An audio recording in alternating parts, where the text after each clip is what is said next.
Words about his lifetime achievement. I've known him since the 70s.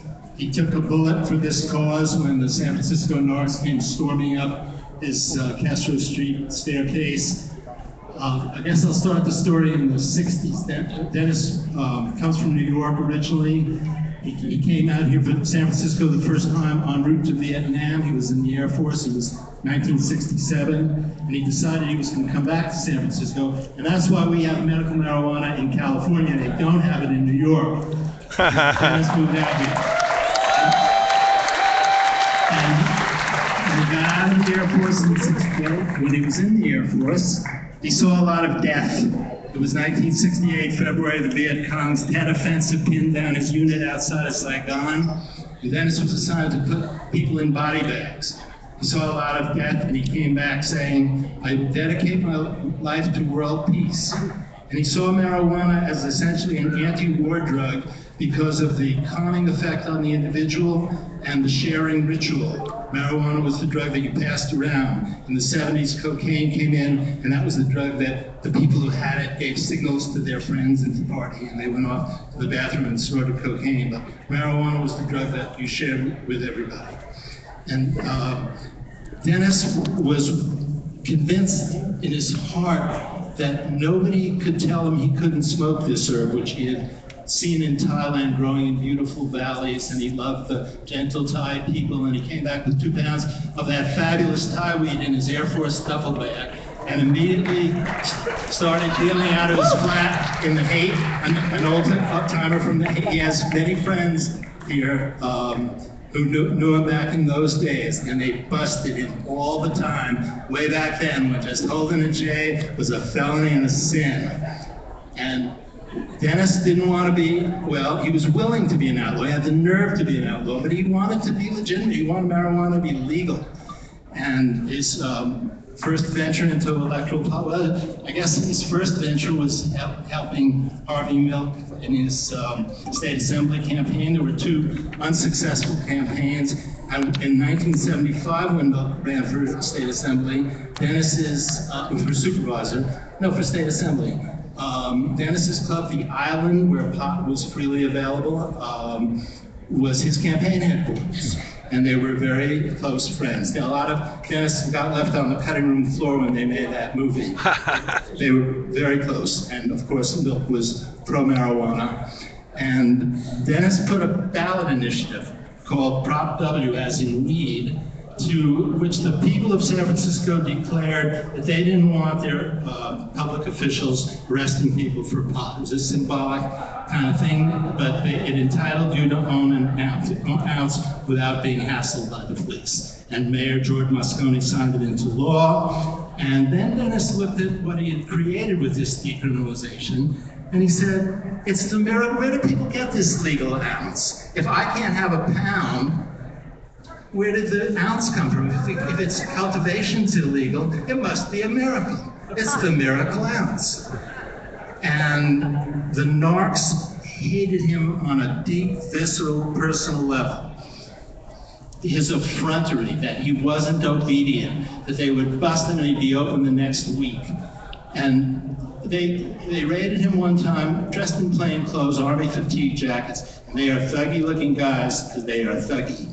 And a cop named Greg Corrales opened the door, and his partner, Paul Macaveckas, shot up one of those steep Victorian stairways down on the 3rd floor, holding a water bottle as if he was going to defend his castle with a water bottle, and Macaveckas shot him in the leg. And later, during the trial, Macaveckas had to take a lot of jive from Dennis's friends at the trial. And finally he snapped, and he said in the presence of witnesses, I wish I had killed the little fag, because then San Francisco would have one less little fag.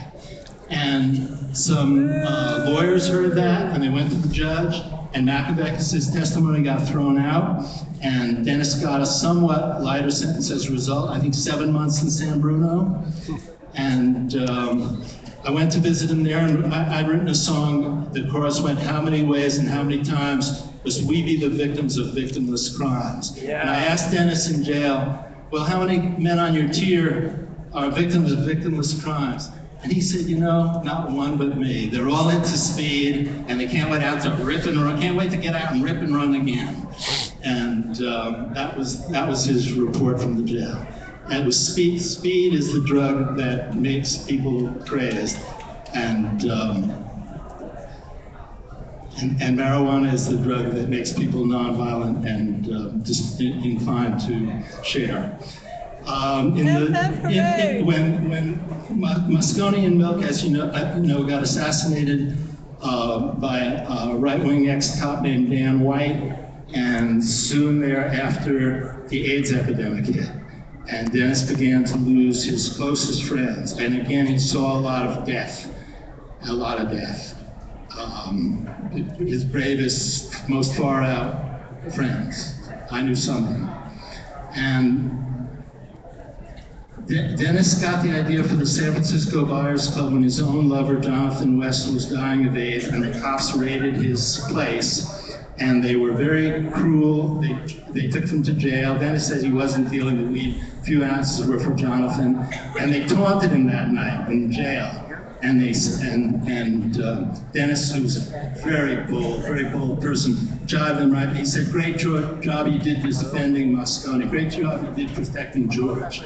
And we had the vision that night in jail for the Cannabis Buyers Club as a place where Jonathan, who had Kaposi's sarcoma, would not feel embarrassed, where he'd feel accepted and part of the scene.